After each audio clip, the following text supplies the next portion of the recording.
So when I first got hired, one of the first few things, events that we went to was talk to the board of Bartow.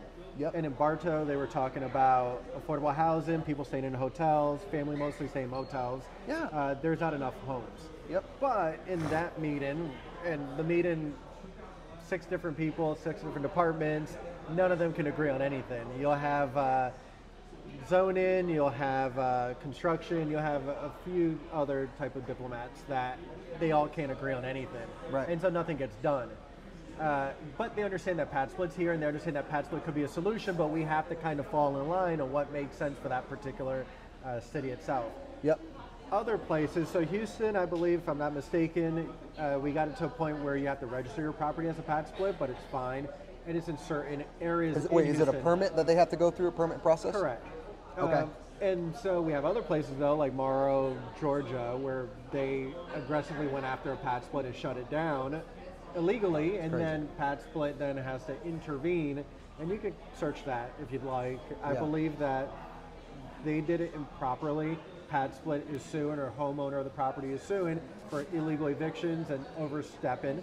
And it's something that looks positive for PadSplit. And then you have places like Denver, Colorado that within their legislation have stated that PadSplit is a solution that you could utilize in Denver as like room rentals. I know Wow. our CFO, or no, our CEO has spoken with the mayor in Atlanta, and they've had very positive conversations, moving the needle. Because towards Atlanta's one of the first hubs. That's right. Yep, it's the Atlanta. first one. So they've been around for a while. So in that city with over 5,000 units, they're more well known. You go down the street with a PadSplit t-shirt and people recognize PadSplit. Right. That's right. I know that, obviously in Florida it's newer. It is the second largest market, but it's a matter of having good relations with city members, city council members, not disrupting too aggressively Yeah. and pissing people off. So what about our local market? Our local market, we have obviously a huge following. You guys got a huge following. I have a huge following. How's our local market? How's Buddy Dyer? How are they? Have you guys have you heard any talk about them speaking about this model? No. Because I'm going to call these guys. When I have code enforcement come after me, I'm calling these guys. I got their number.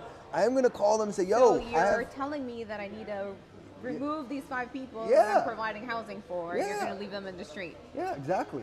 So the way, and again, I want to speak for PadSplit legal specifically, but I know that they've talked on plans, different segments on how they approach a city. Yep. And one of them is going into a city, providing PadSplits, usually under the radar, and building out that market.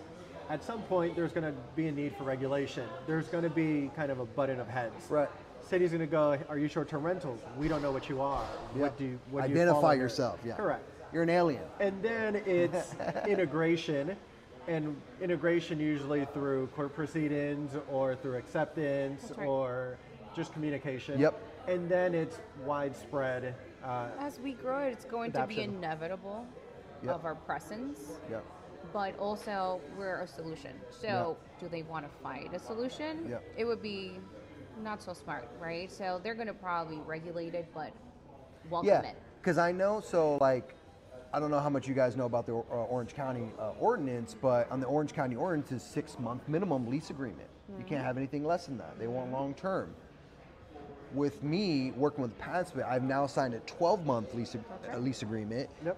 The people who book the rooms are now members of their LLC. Yep. So everything is legitimate. Yep. I don't have to worry. I can say, hey, look, code enforcement officer, here's my lease agreement with PadSplit, and now they can take it either at face value and say, hey, we're gonna write away this violation or this call that we got in, because it's just neighbor calling, neighbor that either Usually. doesn't like the traffic, thinks that you're an Airbnb, and they're calling a code enforcement officer. The code enforcement officer's driving down there, and what I see happening is code enforcement officers are going to start getting a lot of calls from people who aren't Airbnbs, Yep. and then now they're going to start hearing this word PadSplit. Oh, PadSplit, PadSplit. They're going to be reporting that in Yep. their system, and now they're going to have meetings like, hey, because I already know the supervisor of Orange County of code enforcement, and I know the code enforcement officer for my particular neighborhood. Got Like it. I've worked with these guys before, right? I like that. And so I have their numbers, and I already know that they have weekly meetings, and they're going to say, oh, okay, well, we're starting to see this PadSplit thing come up a lot. you know, okay, now we're going to bring this into account. Like, so now it becomes a little bit political, and so it starts going up the food chain, That's right. and that's how it all unfolds, right? And so, like me as a short-term rental guy, and obviously for scalability, I want a business model that's scalable. That's right. I want to know that if I'm investing into more affordable housing, like I can scale my business, right, with PadSplit, obviously. And so obviously that's always a concern of mine. I always want to look at that. Yep. Like, this is important for me to know, right? And for everybody to know, because I want to do things legitimately, not have any issues. And so when you said the permit thing about earlier, I have properties where I have to go through the permit process annually. It's more of a money thing where Yep. either some counties or cities will just want to make their money. Right. Some counties or cities will just renew it, or some counties and cities want to actually walk through once a year with a code enforcement officer, and they want to make sure that it's either a fire marshal that will come, and they make sure that the property is within standards to code, right? There's 2 points of egress, which you have to have. And Square footage, yeah. yada, yada. So it's funny. So it's either every county and city is different. Some I'll have where there's like, okay, just pay $150 renewal fee every year, and the other ones are like, hey, you have to have 1 year inspection.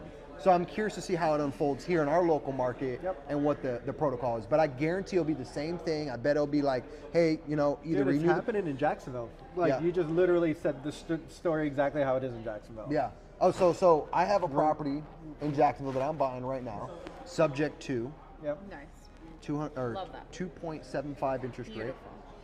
underlying loan of $268,000. I'm buying this creatively. And the only way, like for me as an investor, I continue to scale my portfolio is buying creatively, because you can't buy right now with the debt service and survive. It's too expensive. Right. So I've been buying creatively for the last 2 years. Right. And so this property in Jacksonville, I sent it to you the other day. I don't know how much you looked in depth, but you said you have some properties in the area. Yep. What's up? So 110 32210. yeah. So I'm in the county, I believe, not in the city limits. Yeah, you're in county. I'm in the county, but not like that. Because you have the county and then you have the city limits. Yep. Right.